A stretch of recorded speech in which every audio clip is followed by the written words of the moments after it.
काफ़ी लोगों के फ़ोन आते हैं, कहते हैं गुरुजी आपका नाम सुना है, ऐसे ऐसे प्रॉब्लम है, ये ठीक हो जाइए।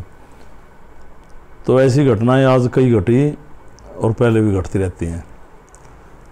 हम जब उनको कहते हैं कि ऐसे ऐसे ये हमारा ट्रस्ट है, इसमें आप जुड़ें, ध्यान लगाएं, परमात्मा की शक्ति को अपनाएं, इसमें ध्यान के अलावा कुछ नहीं है, सीधा परमात्मा का एक रास्ता है, सीधा परमात्मा की शक्ति आपको ट्रीट करती है।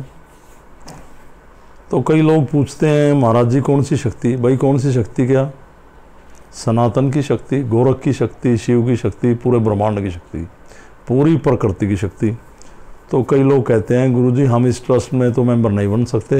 मैं क्यों? तो वो किसी भी पंथ का नाम लेते हैं।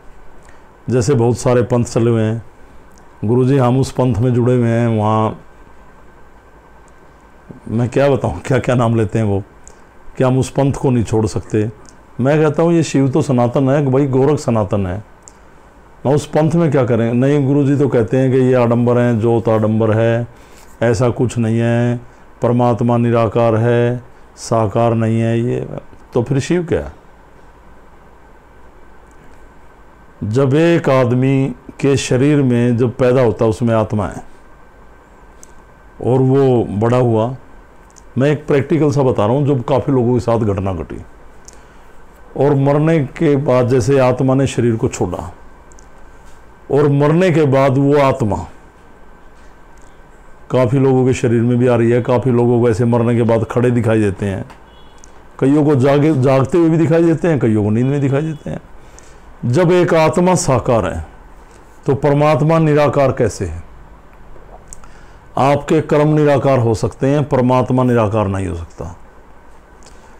इतने बड़े बड़े सिद्धों ने, इतने बड़े बड़े साधकों ने तपस्याएं की।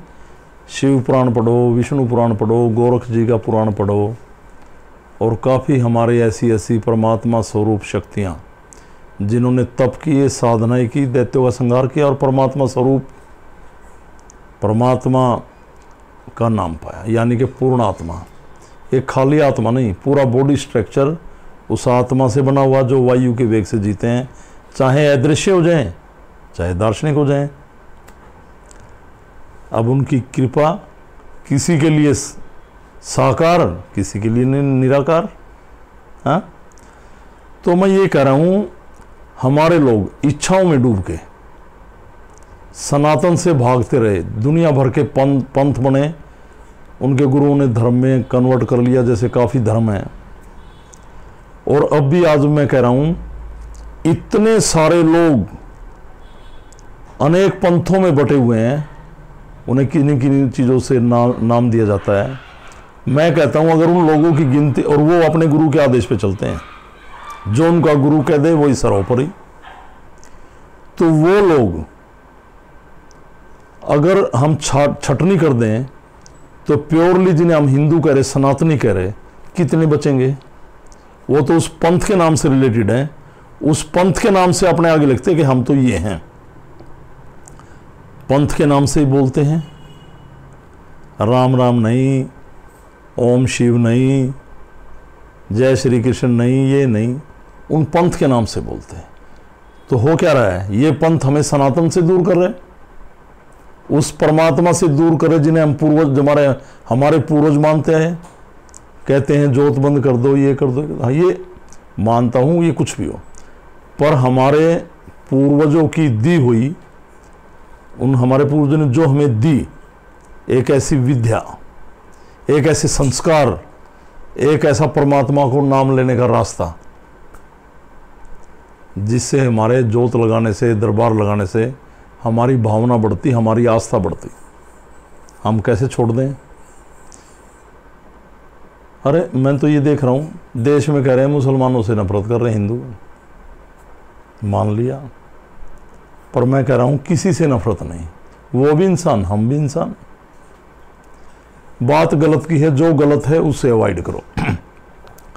पर आप जब इतना कर रहे, पीरों पे हिंदू पड़े हैं मुद्दे, पैर दबा रहे मज़ारों के, और मैंने काफ़ी गांव में, बहुत सारी जगहों पर ऐसा देखा, ऐसा पाया पीर तो 5 साल में ऐसे उनकी गुम्बद बनती जा रही है, और हमारे शिव मंदिर, हमारे लोग बैठ के ताश खेल रहे हैं, वहाँ पे गेम खेल रहे हैं, ऐसे जैसे बरसात में काई लग जाती है, फफूंदी। क्या कर रहे हैं आप? तो मैं यही कह रहा हूँ, गोरख और शिव, मैंने पीछे बोला शिव पूरा ब्रह्मांड है तो गोरख सनातन है।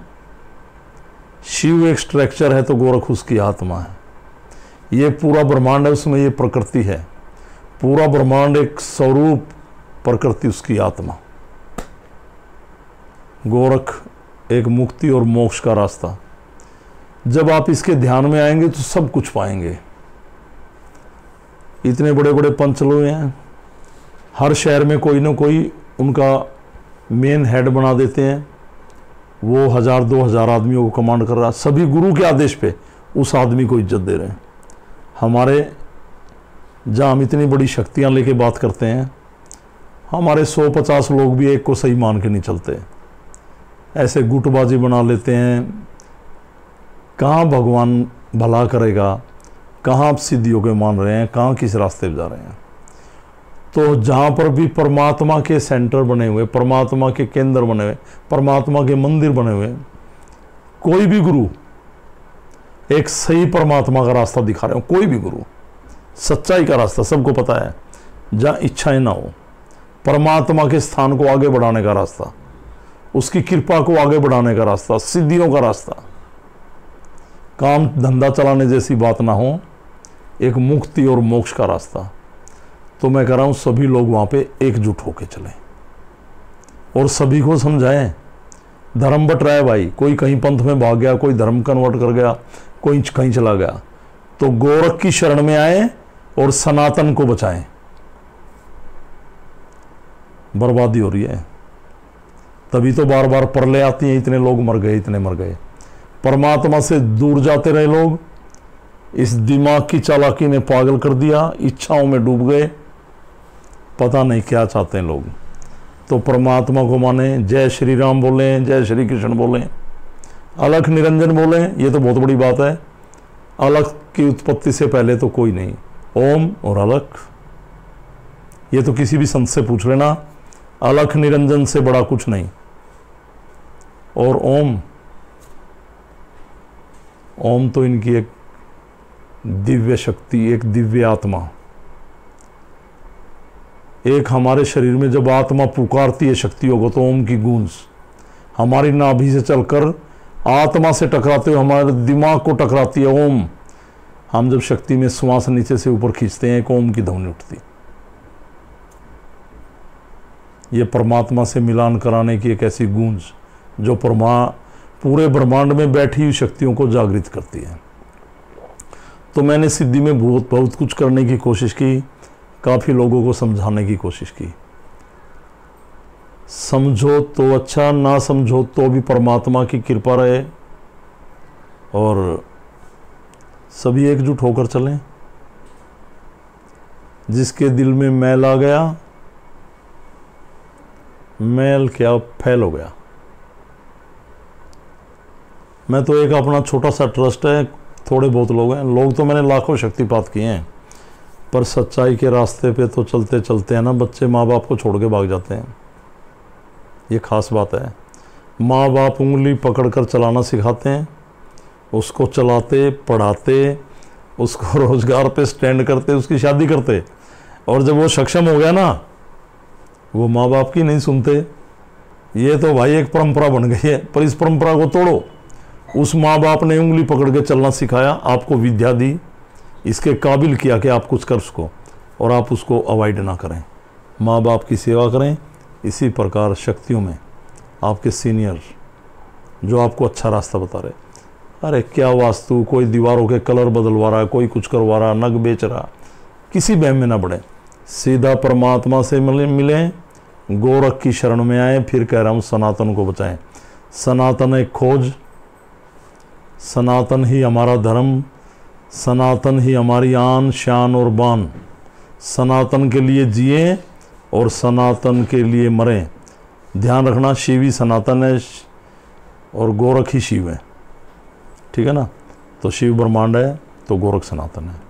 और सभी शक्तियाँ उसकी शरण में, हम भी उसकी शरण में, आप भी उसकी शरण में, जीवन संवारे बिगाड़े ना।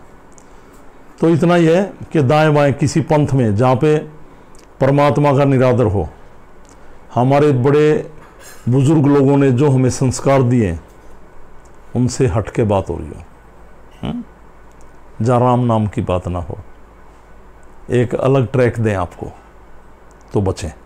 तो सनातन को बचाएं, सनातन को बचाएं, सनातन को बचाएं। तो इसी के साथ मेरी बातों पे ध्यान देना जो मैं कह रहा था। सभी को ओम अलख प्रणाम। अलख पुरुष गोरक्षनाथ जी की कृपा बनी रहे, शंकर भगवान की शरण में रहें और सनातन में विलय हों, सनातनी होकर चलें, कृपा पाएं। तो सभी को मेरी तरफ से प्रणाम। ओम अलख, ओम अलख, ओम अलख, सभी को प्रणाम। ओम अलख।